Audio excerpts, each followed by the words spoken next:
it's because I'm autistic and it allows me to think objectively sometimes, but I think the misconception people have is that it's gonna feel different. It's like, no, you are always gonna feel exactly how you feel because that's just what existing is. Like, there's no specific internal feeling. You know, people have like points of euphoria where like, well, I've made it. I'm like, yeah, but then you continue to work, and then you continue to like, you know, you have highs and lows. Like, fucking, even someone like, I don't know, I'm just like playing, I don't know, but, but like Eddie Murphy, you know what I mean? He had, I think he's had talked about moments where he was like, this is where I know I've made it, and then a couple years later, something happens that's a dip for him. Like, he was the biggest thing on SNL, and then he got fired. You know what I mean?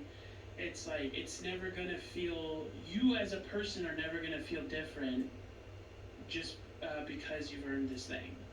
Yeah, these things just happen, and it's become a thing of like,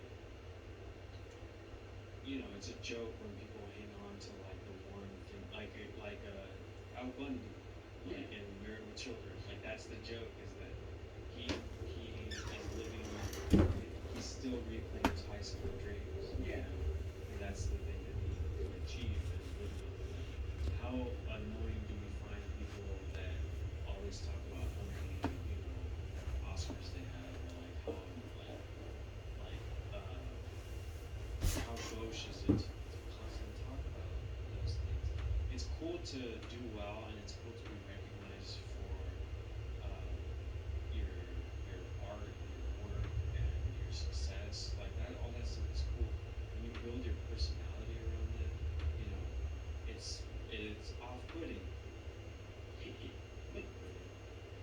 Anyway, There should be a brand that's called off-putting. Like, yeah, it's like weird. It's like cabbage it's flavored. weird. No, yeah. I mean, not speaking more about comedy. I know we've been doing it like an hour, I think. But as comedians, we see that a lot in people that are like coming into comedy, and it's not a thing.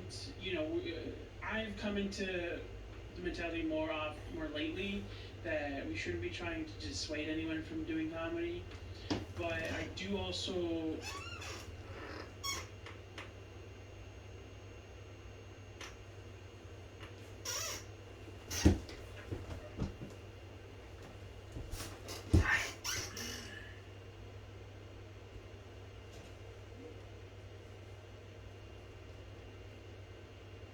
Good afternoon, Dad.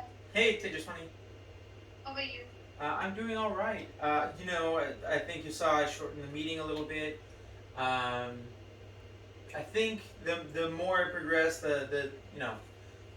we'll see if we still need these meetings. I really only have a few updates for you. That's one of the reasons why I shortened it, anyways. Sure, Dad. And I would say, like, we can keep this meeting. It will be just as a placeholder. Even going forward, if we don't need it, we'll just keep it just in case you wanted to have a good chat or anything that we need to discuss. So Thursday this time should be fine. Perfect. So just update for you. I was talking with Heidi in regards to the strike-through promotions functionality. We Right did. through promotion. Yeah. So It's a new requirement. I don't think it's a new requirement. I'm not super sure. We had a meeting, I think on Monday, and I'm not sure if you were there. I don't think you were there, but it was with Heidi and Lewis to show like if someone creates a promotion that'll give a discount to, anything from the fun shop. What they want, how they want it to work is before the user puts it in the cart. When you go down to the price, what it should do is strike through the original price, just a line through the original price, show the new price for the promotion, and I think Amy specifically wanted something called a pill, basically just an explanation on why or what you're getting, whether it be like -$5 or -10%. She just wants that. Now we didn't see that part, and I talked to Heidi about that, and she's like, "Oh, okay, we'll take a look at it." But we did a walkthrough for this functionality. I guess Ricardo was doing some kind of spike to kind of figure out how it works. and they're like, okay, well, we feel confident. Well, there were still a few more questions in regards to functionality of that. I talked to Amy about it, and she's like, okay, well then let's put together a meeting to answer any questions for Heidi or Ricardo.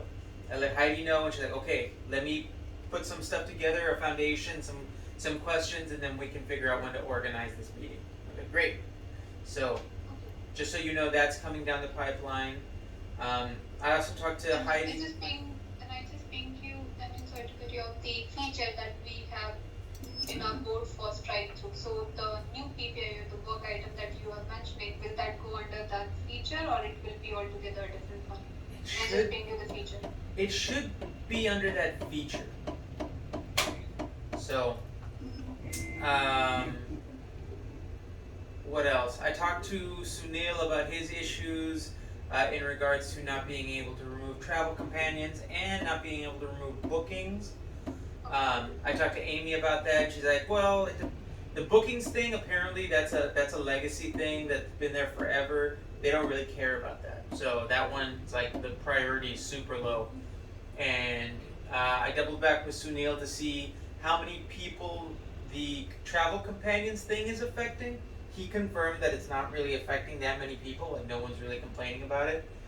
And so I think Amy's like, all right, well, we'll work on that later. Definitely is something we need to work on, because I think, It will be very low. yeah, but like to get it in now, she's like, no, we're not gonna get it in now. Because apparently she has a very full schedule from now until the end of the year, so yeah, that was really it.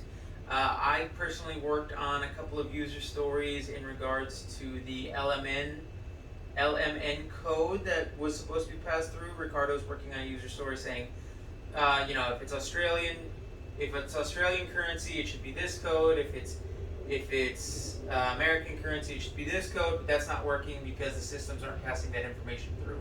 So I created 2 user stories to pass that information through, and I modified the LMN user story to just to kind of look.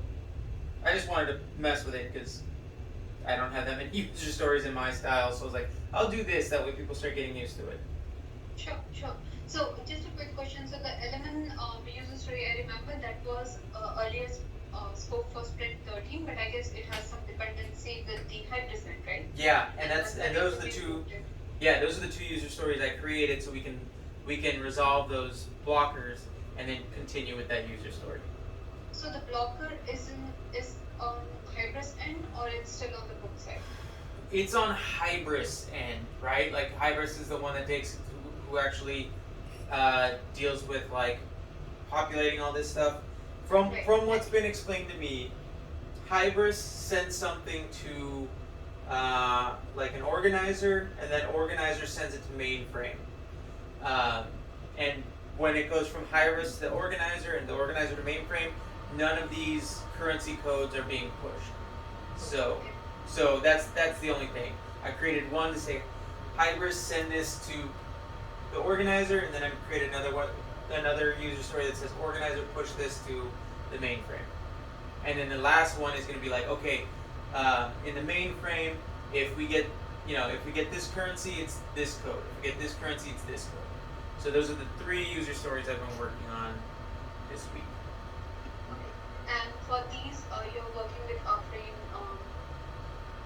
for the Hybris end, right? Yes. Oh, 10 seconds. Sorry.